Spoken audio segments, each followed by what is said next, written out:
ठुलो श्री स्वस्थानी व्रत कथा माघ महात्म्य कथावाचक समेत सबै श्रोताले चन्दन अक्षता फूल लिएर हात जोड्नु, वक्ताले प्रार्थना पढ्नु।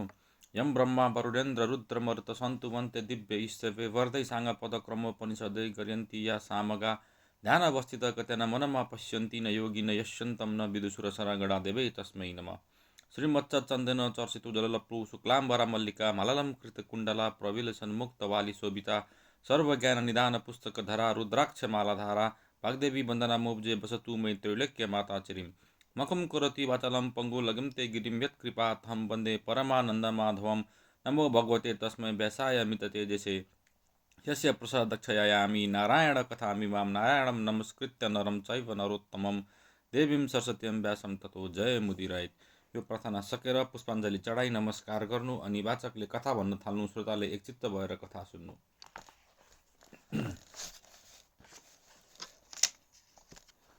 अथ एकादशौं अध्याय। कुमारजी आज्ञा गर्नुहुन्छ, हे अगस्त्य मुनि, समस्त देवताहरूको प्रतिनिधि रूपमा वायुदेवले गरेको प्रार्थना सुनेर पितामह ब्रह्माजीले भन्नुभयो, हे देवता हो, यो सबै कुरा मैले जाने बुझेको छु।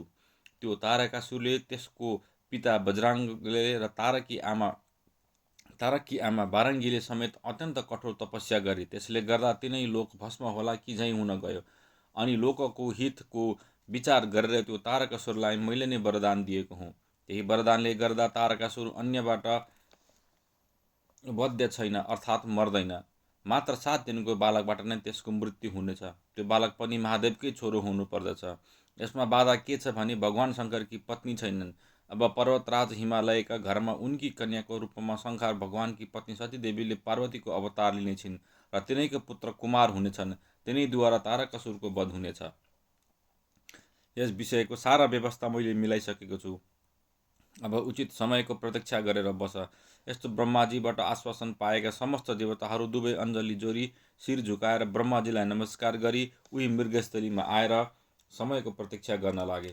त्यसपछि ब्रह्माजीले आफ्नो पुत्री विभावरीलाई डाकेर भन्नुभयो, हे पुत्री, तिमीले देवताहरूका लागि एउटा निकै महत्त्वपूर्ण काम नगरी नहुने भएको छ। अहिले तारकासुर समस्त देवताहरूको लागि अमङ्गल र अनिष्टकारक धूमकेतु जस्तो भएको छ। त्यसको वधको लागि शङ्कर भगवानको एक पुत्र जन्मनेछ। त्यो पुत्र उत्पन्न गर्न सतीदेवी पार्वती भएर पर्वतराज हिमालयकी पत्नी मेनकाको गर्भमा पसेर पार्वतीलाई काली तुल्याइदिनु अत्यावश्यक छ। अनि पार्वतीलाई महादेवले काली भनेर कुनै दिन सम्बोधन गर्नुहुनेछ। अनि आफूलाई काली भनेको सुनेर रिसाएकी पार्वती गोरी हुन मेरो तपस्या गरेर गोरी भई आएर भगवान शिवलाई प्रसन्न तुल्याई पुत्र कुमारको जन्म गराउनेछन्। तिनै कुमारद्वारा प्रतापी तारकासुर मारिनेछ र आसुरी प्रभाव नष्ट भएर तिनै लोकको कल्याण हुनेछ। पार्वतीले गोरी हुँदा तिनको अङ्गबाट झरेको तिम्रो कालीमा युक्त मूर्ति एकानसा देवीका रूपमा सबैतिर प्रसिद्ध हुनेछ र सबैकी पूज्य हुनेछौ। आफ्नो पूज्य पिता ब्रह्माजीको आज्ञा अनुसार विभावरीले सबै काम गर्दै गइन् र विभावरी अर्थात् रात्रिको अन्त्यमा ब्रह्म मुहुर्तमा पर्वतराज हिमालयकी पत्नी मेनकाको गर्भबाट पार्वतीको जन्म भयो। यस तारतम्यले पार्वतीको जन्म हुनाले सारा भौतिक संसार पनि प्रसन्न भयो। हावा पानी, नदी नाला, फाँट, जङ्गल, बिरुवा, लहरा, वृक्ष, स्याउला, पालुवा, फल मूल, कन्दमूल, मुजुरा, कुकुना, काइना, कोपिला, घाँसपात, बेलापतेला, ठन्डा गर्मी, दिशा विदिशा, आकाश पाताल, सूर्य चन्द्र, नक्षत्र तारा, रूप रस स्पर्श गन्ध गुण आदि सबै स्वच्छ मनोहर र सुन्दर सरस भए।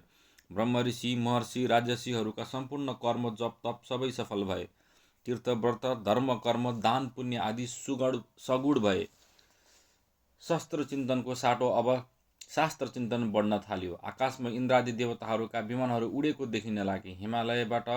हिमालयमा आकाशबाट पुष्पवृष्टि भयो। गन्धर्वगणले गाना बजाना र अप्सराहरूको नाचगान आदिले पर्वतराज हिमालयको महल अत्यन्त रमाइलो हुन गयो। पार्वतीको जन्मले गर्दा हिमालय सुगम र सेवायोग्य हुन गए।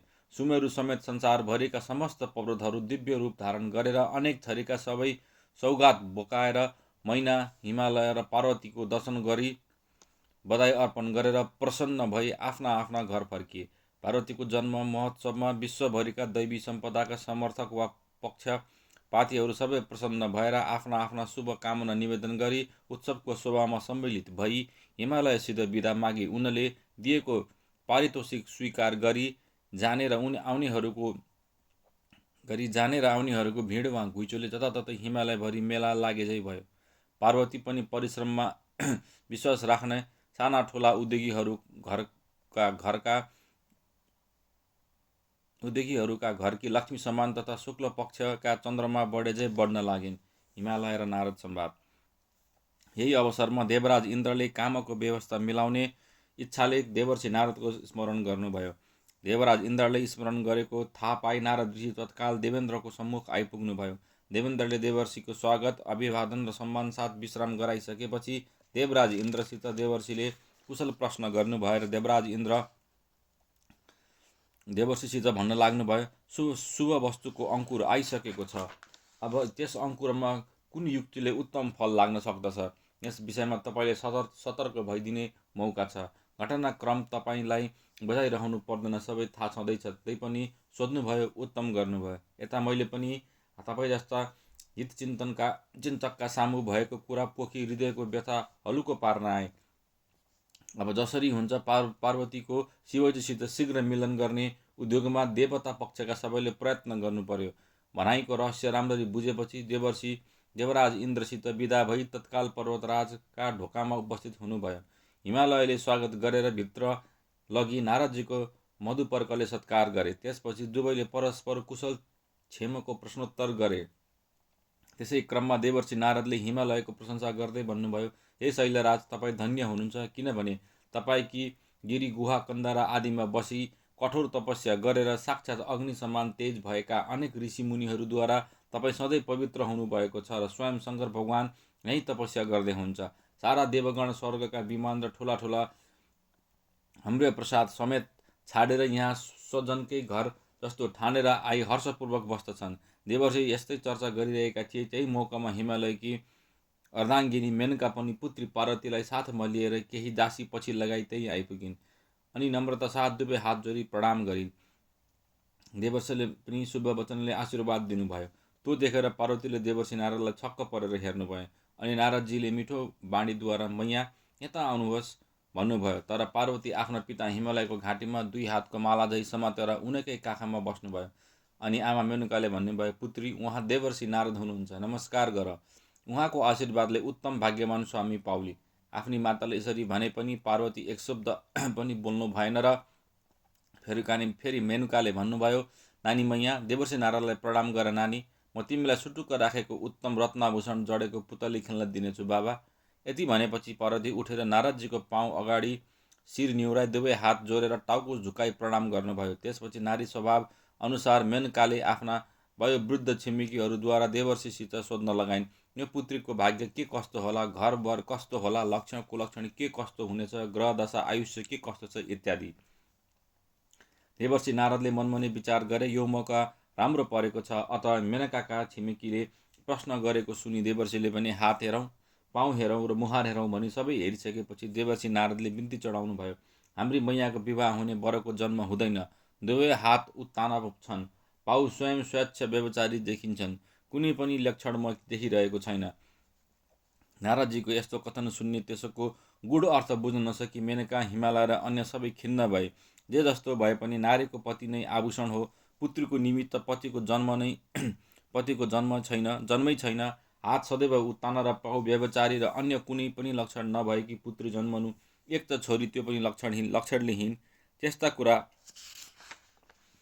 सुन्नसाथ त्यहाँ उपस्थित सबै छक्क पर्नु स्वाभाविकै थियो। तापनि धैर्य धारण गरेर गिरिराज हिमालयले, हे नारदजी, छोरी सबै प्रकारले परिपूर्ण होस्, ठुली भाग्यमानी होस्, तापनि छोरीलाई पछि के होला कसो होला भन्ने चिन्ता मातापितालाई रहिरहन्छ। अत तपाईँले आज्ञा भएको सुनेर म त छाँगोबाट लडेर ठुलो दहममा परिसके जस्तै भएँ। मैले हजुरको कुरा राम्रो बुझ्न नसकेको हो कि मेरी छोरी साँच्चै लक्षण नै नभएकी हो त। छोरीको छैठी नारायण आदिमा आउनुभएका बेला अनेक महर्षि, ब्रह्मर्षि, देवर्षि, राजर्षि सबैले मेरी पुत्रीको भाग्यको वर्णन गरेर जानुभएको थियो। त्यसमा अब कुन बाधा आइलाग्यो? राम्ररी खोतलेर फेरि हेरिदिनु भए उत्तम हुने थियो। मनमा व्रता पिर पर्यो, सत्य कुरा नबुझाइदिनु भए उत्तम हुने थियो। हिमालयको यस्ता कुरा सुनेर नारदजीले भन्नुभयो, मैले जे जति भने त्यो सबै प्रकारले सत्य कुरा भनेको हो, सबै साँचो हो, कुनै कुरा पनि मिथ्या भएका छैनन्। तर बुझ्नमा केही फरक परे जस्तो लाग्दछ। के कुरा बुझ्नु भएन मलाई भन्नुहोस्। नारदजीको कुरा सुनेर हिमालयले भने, हे देवर्षि, के मेरो पुत्रीको स्वामी जन्मदै नजन्मिने हो?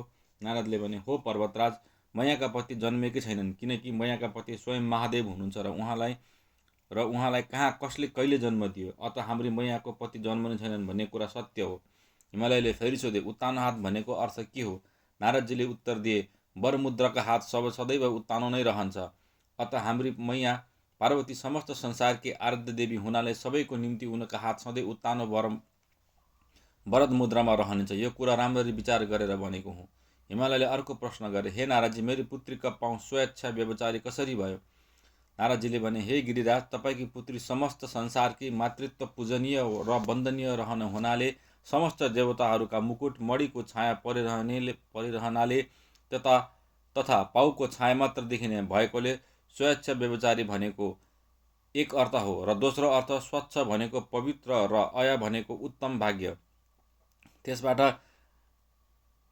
अव्यभिचरित भनेको अभिन्न रहन पाऊँ भएकी भन्ने अर्थ हो। शरीरमा कुनै पनि लक्षण छैन भनेको अर्थ चाहिँ देहमा रहने कुनै एक चिन्ह हो। त्यस्ता चिन्ह हुने व्यक्तिमा सुख दुःख, सौभाग्य दुर्भाग्य, आयुष्य, छोराछोरी, धन धान्य सम्पत्ति आदि कुन कति परिणाममा विद्यमान छन् भन्ने कुरासम्म ज्ञात हुने हो। तर अपरिछिन्न र अपरिमेय सौभाग्यले सदैव पूर्ण रहने तपाईँकी कन्याको देहमा अपरिछिन्न र परिमेय लक्षण नहुनु पनि स्वाभाविक कुरा हुनाले त्यस्ता कुनै पनि लक्षण छैनन् भन्ने मेरो कथनको तात्पर्य हो। बुझ्नुहोस्, तपाईँकी कन्या विश्वभर भगवान सदाशिवकी धर्मपत्नी तथा अर्धाङ्गिनी अनि त्रैलोक्यकी जननी भूत भवानी, तिनै लोककी कल्याणकारिणी शिवा हुन् भन्ने जान्नुहोस्। अत अब विश्वनाथका साथ तपाईँकी कन्याको संग गराइदिनु पर्यो। यो तपाईँका लागि एक अत्यन्त महत्त्वपूर्ण काम हो। दक्ष कन्या सती देवीको देह पतन भएपछि शिव र शक्तिको वियोग भएको मौका पाएर प्रतापी तारकासुरले समस्त देवी सम्पदाको उल्टो आसुरी सम्पदाको संसारभरिमा प्रचार प्रसार गरिदिनाले विश्वको सृष्टि प्रवाह नै नासतिर लम्किन थालिरहेको छ। अब तपाईँको सत् प्रयासले शिव शक्तिको सुमधुर समागम भएपछि सम्पूर्ण विश्वमा फेरि आसुरी सम्पदाको नाश भएर दैवी सम्पदाको स्थापना हुनेछ। त्यसले गर्दा सृष्टिको क्रम विध्वंस हुनबाट जोगिनेछ अनि देवताहरूको कार्य सिद्ध हुन सक्दछ। तपाईँकी कन्याको रूपमा अवतारण गर्नुहुने माँ शक्तिको एक अमर वाणी पनि छ। जब जब अहिलेको जस्तै असुरहरूद्वारा आसुरी शक्ति र सम्पदाको प्रसारद्वारा दैवी सम्पदामा अथवा संसारमा बाधा उपस्थित होला, तब म अवतारण धारण गरेर दैवी सम्पत्तिका शत्रुहरूको विनाश गरिदिनेछु अनि दैवी सम्पत्ति स्थापित गर्ने उत्तम अवसर प्राप्त हुनेछ। अत नारद मुनिको यस्ता विचित्र कुराहरू सुनेर हिमालय निकै प्रसन्न भएर भन्न लागे, हे देवर्षि नारद, यस बखत तपाईँले मलाई ठुलो कष्टबाट उद्धार गरेर गहिरो पाताल जस्तो खाडलबाट मास्तिर ल्याई सप्तलोकको स्वामीकै समान तुल्याइदिनु भयो। आज मेरो मन आनन्दले विभोर भइरहेको छ। तपाईँले लगाएको यस गुणको साटो फेर्न सर्वथा असमर्थ छु। यस गुणको वर्णन गर्न म देवगुरु बृहस्पति हुन सकेको भए अवश्य सक्ने थिएँ। तपाईँ जस्ता त्रिकालदर्शी मुनिको दर्शनको पुण्य प्रताप अमोघ मानिन्छ। अब तपाईँको आज्ञा अनुसार शिवशक्तिको सँग गराउने प्रयासमा सहमत तत्पर रहनेछु। फेरि यस प्रकारको महान कार्यमा तपाईँ जस्ता सुविज्ञ र महान ऋषिहरूको सहायता र सहयोगको सदैव खाँचो परिरहन्छ, किनकि देवताका कार्यको जुन उद्देश्य हो उही नै उपदेश तपाईँको पनि हो। हिमालयको यस्ता वचन सुनेर देवर्षि नारद प्रसन्न भएर बिदा मागी स्वर्गलोकतिर जाँदा भए। उहाँ पुगेर देवराज इन्द्र महाराजलाई सबै वृत्तान्त सुनाए अनि सबै काम सफल हुने जस्तो छ, तर अब कामदेवलाई डाक्नु पर्यो। यति नारदजीले भनेको सुनेर इन्द्रले कामदेवको स्मरण गर्न साथ उनी तत्काल उपस्थित भएर प्रणाम गरे अनि देवराज इन्द्रले कामदेवलाई भने, हे कामदेव, तिम्रो नाम मनोभाव हो। तिमी सबैको मनको भावको कुरा स्वयं जान्दछौ। त्यसै कारण समस्त देवगणको कल्याणका लागि शिव र शक्तिको मिलन गराउने काम गर। तिम्रो यस काममा मद्दत ऋतुराज वसन्तको लिन सक्दछौ। देवराज इन्द्रको आज्ञा सुनेर मनमनै डराएका कामदेव महाराज इन्द्रसित विनती गर्दछन्, हे सूर्यराज, देव दानवहरूको निम्ति भयदायक यस कार्य वा सामग्रीले शिवजी पनि भयभीत होलान् भन्न सकिन्न। अशुतोष सङ्घारलाई वशमा ल्याउने काम अत्यन्त कठिन छ। फेरि त्रिपुरारकी अनुग्रह वा क्रोध दुवै कुरा अत्यन्त उच्च श्रेणीका हुन्छन्। कुनै विशेष कुराको आशा राखेर गरेको काममा सामान्य काम बिग्रिन गयो भने त्यसको परिणाम के कसो होला त्यसमा हजुरले विचार राख्नु पर्दछ। कामदेवको वचन सुनेर देवराज इन्द्रले भने, हे काम, यसोको उत्तरदायी हामी छौँ, तिमीले डराउनु पर्दैन। आनन्दले जाऊ र काम पुरा गर। हाम्रो परम्परामा प्रचलित उखान, हुकुमको जवाब छैन र कालको औषधि छैन, यही उक्ति चरितार्थ गर्दै महाराज इन्द्रको आज्ञाले वसन्त र रतिका साथै कामदेव मनमनै डराउँदै शिवजीले तपस्या गरेको सुरम्य कुटीका नजिक पुगे। त्यहाँ सङ्गमरमरको एक उत्तम चौतारो, त्यसको नजिकै हरियो दुबोको ठुलो चौर, त्यही शिवको वाहन साँडे उग्राएर आनन्दले बसिरहेको। त्यहाँबाट अलि पर महादेव जस्तै यक्ष कन्दर्म कुमकुमहरूका धुलोले जटाजुट कैला कैला भएका र हातमा बेतको छडी लिएर त्रिपुरारीका सेवक वीरकलाई देखे।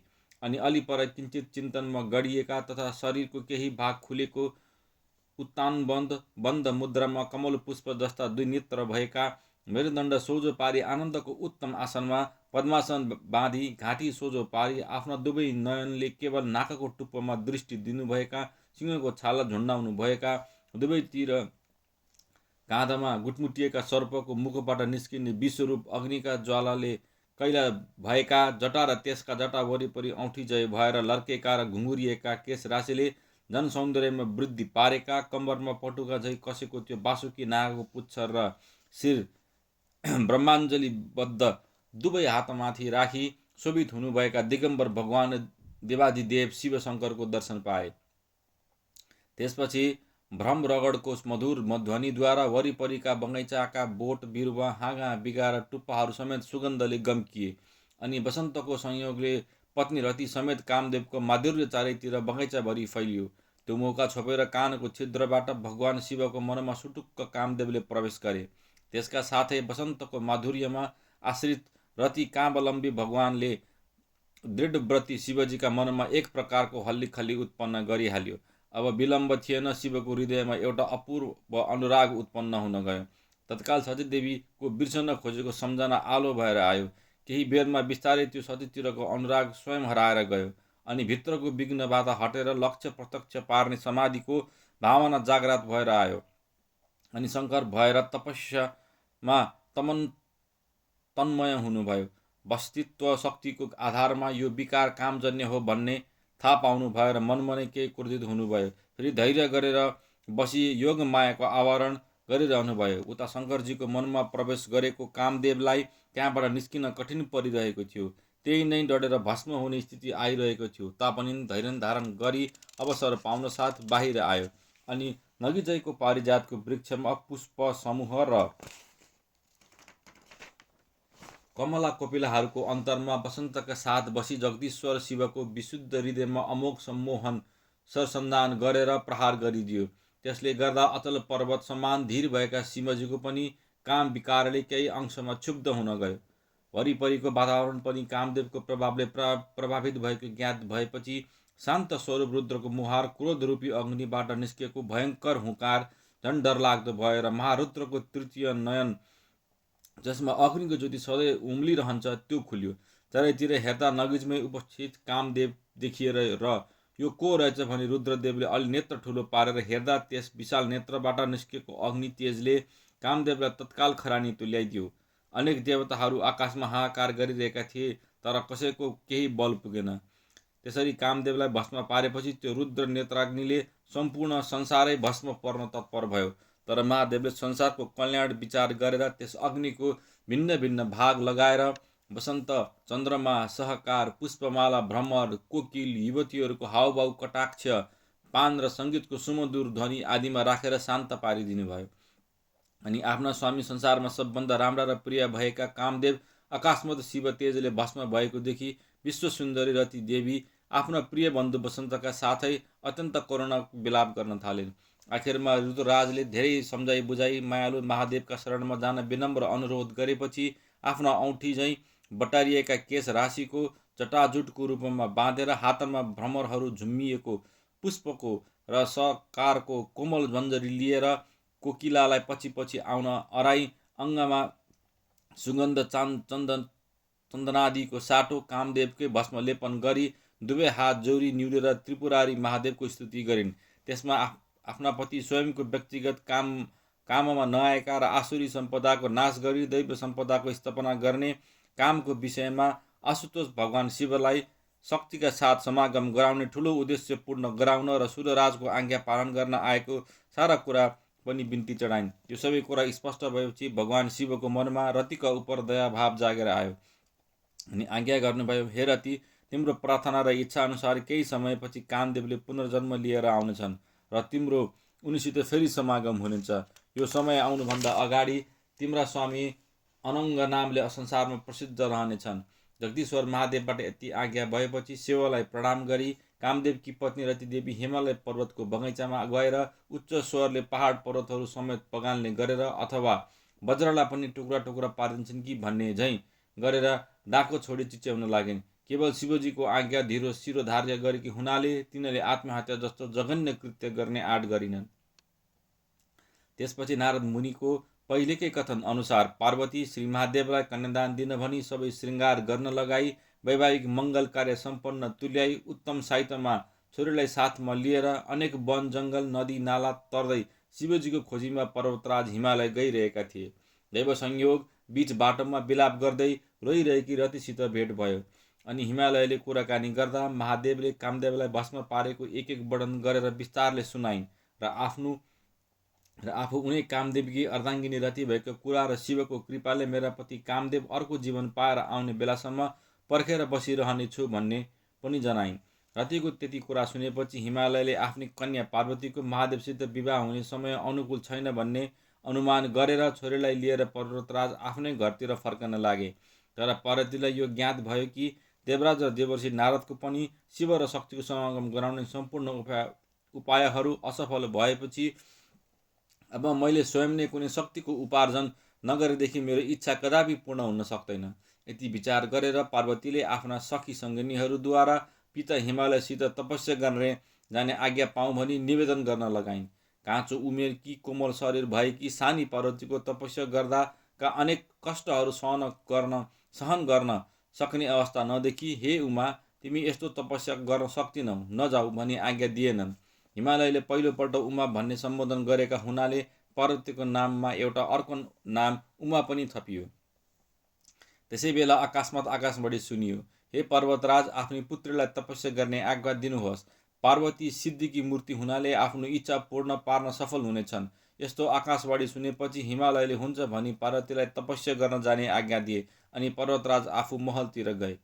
एक दिन नारद मुनि विष्णु भगवान कहाँ पुगेर अञ्जली जोरी बिन्ती गरे, हे भगवान, हिमालय पर्वतकी कन्या पार्वती 32 लक्षणले युक्त अत्यन्त सुन्दरी छन्।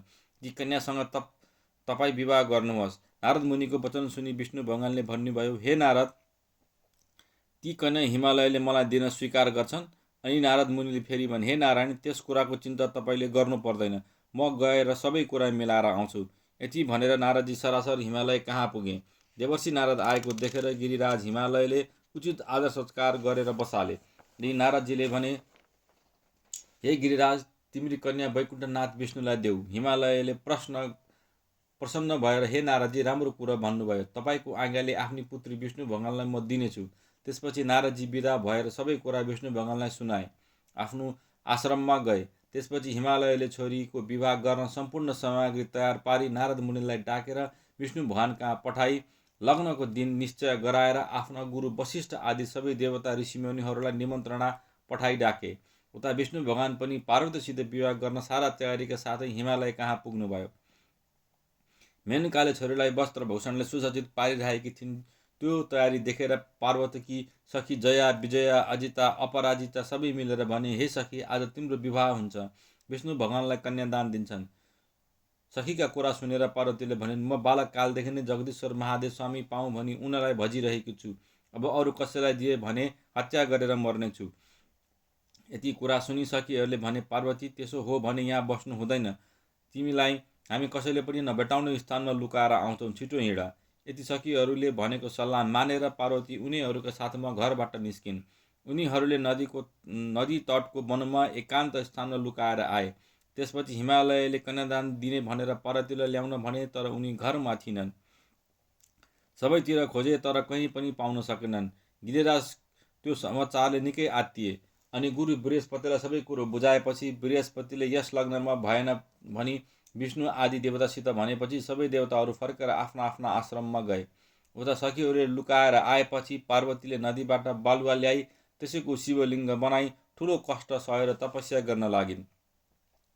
त्यही अवसरमा प्रदोष र दमदोष नामक दुवै दैत्य आएर पार्वतीको सौन्दर्यमा मुग्ध भई अनेक थरीका कुचेष्टा गर्न लागे।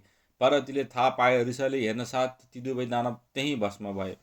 अनि पार्वतीले तपस्या गर्नका लागि देवताहरूले पनि सहजै आँट्न नसक्ने हिमालय पर्वतको कन्दरा नै रोजिन् र एक दुई सङ्गिनीहरूको सेवामा रहेर कठोर तपस्या गर्न लागिन्। पार्वतीको तपस्याले प्रसन्न भएर एक दिन सदाशिव स्वयं प्रत्यक्ष भई आज्ञा गर्नुभयो, हे शैल राजपुत्री, किन मेरो आराधना गरेर यो कन्दरामा बसिरहेकी? आफ्ना इच्छित रूप महादेवको दर्शन पाएर प्रसन्न भएकी पार्वतीले बिन्ती चढाइन्, हे जगदीश्वर, हे शिव, हे विश्वम्भर, मैले सानै उमेरदेखि नै श्री महादेव स्वामी पाऊँ भनी हजुरको नाम स्मरण गरेर बसिरहेकी छु। केवल हजुरलाई धाइरहेकी छु। आज मेरो सौभाग्यले हजुरको दर्शन पाएँ। हजुर मदेखि प्रसन्न हुनुहोस्, मेरो कामना पूरा गरी बक्सियोस्। पार्वतीको यस्तो वचन सुनेर शिवजीले आज्ञा भयो, हे पार्वती, तिम्रा माता पिताले कन्यादान नदिई मैले तिमीलाई आफ्नी पत्नी भन्नु अनुचित हुन्छ। त्यति सुनेर पार्वतीले फेरि बिन्ती गरिन्, हे प्रभु, त्यसो हो भने अब मैले के गर्नु उचित होला? शिवजीले फेरि आज्ञा गर्नुभयो, हे हिमालय सुता, यस विषयमा तिमीलाई उपदेश दिन स्वयं विष्णु यहीँ आउनुहुनेछ। उहाँको अर्थी अनुसार काम गर्नु। यति भनेर विश्वम्भर शिव चाहिँ अन्तर्धान हुनुभयो। अनि पार्वतीले मनमा सन्तोष मानी आफ्नो तपस्याको क्रममा कुनै पनि त्रुटि अथवा बाधा पर्न दिनन्। आफ्नो नियममा अटल रहेर विष्णुको प्रतीक्षा गरिरहिन्। एक दिन अकस्मात गरुडमा चढेर विष्णु भगवान पार्वतीले तपस्या गरेको स्थानमा आउनुभयो। त्यसरी विष्णुको दर्शन पाएर अत्यन्त प्रसन्न भई पार्वतीले स्वागत सम्मान र पूजा गरिन्। पार्वतीको निष्कपट भक्तिले प्रसन्न भएर विष्णु भगवानले आज्ञा भयो, हे हिमालय सुता, हे पार्वती, तपाईँले मेरो सम्झना किन गर्नुभयो? तपाईँको मनमा के प्राप्त गर्ने कामना छ? मलाई भन्नुहोस्। विष्णुको यस्ता वचन सुनि पार्वतीले बिन्ती गर्नुभयो, हे नारायण, हे विष्णु भगवान, मैले बालकालदेखि नै श्री जगदीश्वर महादेव स्वामी पाऊँ भनेर धाइरहेकी छु। अब मेरो यो कामना कुन युक्तिले पूर्ण हुनेछ?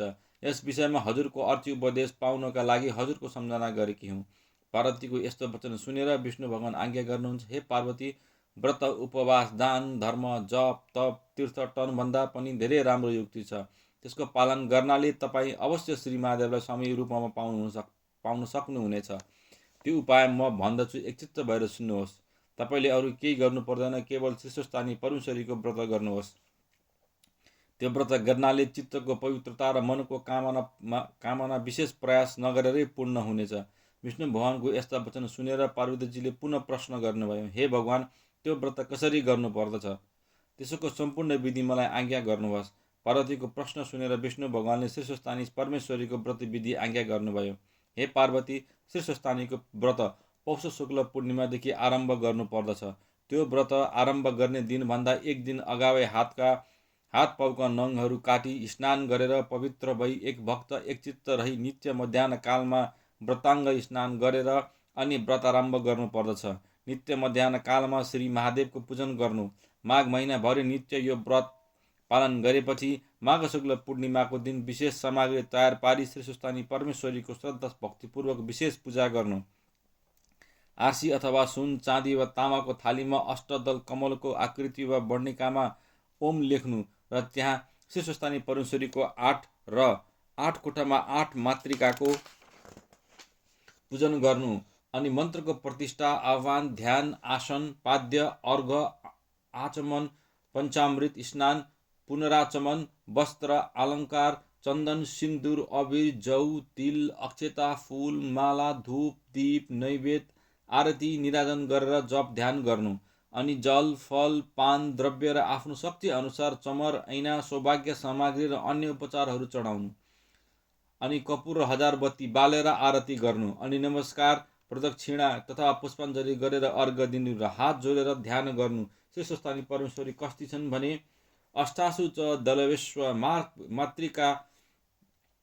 मातृकाष्ठिता तथा खड्ग त्रिशूलम चोदर्व च अर्धे च वर्वमुत्पलम चतुर्भुजा त्रिनेत्रा च सर्वालङ्कार विभूषितां सुवर्णवती वद विकासभा स्वस्थानी परमेश्वरी। अर्थ खड्ग त्रिशूल वरद मुद्रा तथा नीलकमल बाहुमा लिएकी, अष्टदल कमलमा 8 मातृका रूपमा रहेकी, 3 नेत्र र 4 बाहु भएकी, नाना अलङ्कार र वस्त्र धारण गरेकी, पोलेको सुनको जस्तो वर्ण भएकी यस्ती शिशुस्थानी परमेश्वरीको रूप सम्झेर ध्यान गर्नु। शिशुस्थानी परमेश्वरीलाई चढाउने विशेष सामग्रीहरू यस प्रकार तयार पार्नु पर्दछ। 108 रोटी र मिठाईहरू समेत, अनि जौ तिल अक्षता गनेर 108 बेली पुष्प कुन्द पुष्प 108 नसके यथाशक्ति सुपारी 108 कुड्का पान, जात जातका फलफुल र वस्त्र, यज्ञोपवीत तथा अनेक अलङ्कार सहित पूजाको सामग्री तयार गर्नु। कुमकुम, केशर, कस्तुरी आदि सबै वस्तुहरू चाहिन्छ। फेरि अनेक प्रकारका सुगन्धित धूपहरू पनि तयार राख्नु आवश्यक छ। फुलका राम्रा मालाहरू बनाएर पूजा स्थानमा राख्नु पर्दछ। यी माथि बताइएका सबै उपचारहरू श्री स्वस्थानी परमेश्वरलाई अर्पण गरी उच्चिष्ट चण्डालिनीहरूलाई अलिअलि परसारेर आफूले चढाएका सामग्री मध्ये सबैबाट 8 छिकेर आफ्नो पुरुषलाई दिनु, पुरुष नभए छोरालाई दिनु, तथा छोरा पनि नभए मृत छोरालाई दिनु। ती पनि नभए जुन कामनाले व्रत लिएको हो त्यो कामना पूर्ण होस् भनी नदीमा बगाइदिनु। 100 रोटी आफूले फलाहार गर्नु। रात्रिमा जागराम गर्नु। श्री स्वस्थानी परमेश्वरीको कथा भन्नु अथवा सुनाउनु। अनि भजन कीर्तन पनि गर्नुपर्दछ। भक्तिभाव र पवित्र मनले यो व्रत गर्नुभयो भने हे पार्वती तपाईँको कामना अवश्य पूर्ण हुनेछ र श्री महादेव स्वामी पाउनुहुनेछ। यसमा कुनै प्रकारको शङ्का छैन। यति उपदेश दिएर विष्णु भगवान वैकुण्ठ लोक जानुभयो। पार्वतीजीले वैकुण्ठनाथ विष्णुको आज्ञा मानेर पौष शुक्ल पूर्णिमादेखि श्री स्वस्थानी परमेश्वरीको व्रत विष्णुले बताए अनुसार गर्नुभयो र माघ शुक्ल पूर्णिमाको दिन विशेष पूजा गरी रात्रिमा बताए अनुसार गर्नुभयो र माघ शुक्ल पूर्णिमाको दिन विशेष पूजा गरी रात्रिमा जागरण कीर्तन भजन गरेर अर्को दिन प्रातः व्रतको साङ्गे गरी हरिहर भगवानको स्मरण गर्नुभयो अनि आफ्नो तपस्याको क्रम पनि त्याग्नु भएन। इति श्री स्कन्द पुराण केदार खण्डे माघमा अध्याय कुमार अगस्त्य संवादे श्री स्वस्थानी परमेश्वराय व्रत कथायां काममा भस्मं वर्णनम नमो 11 अध्याय।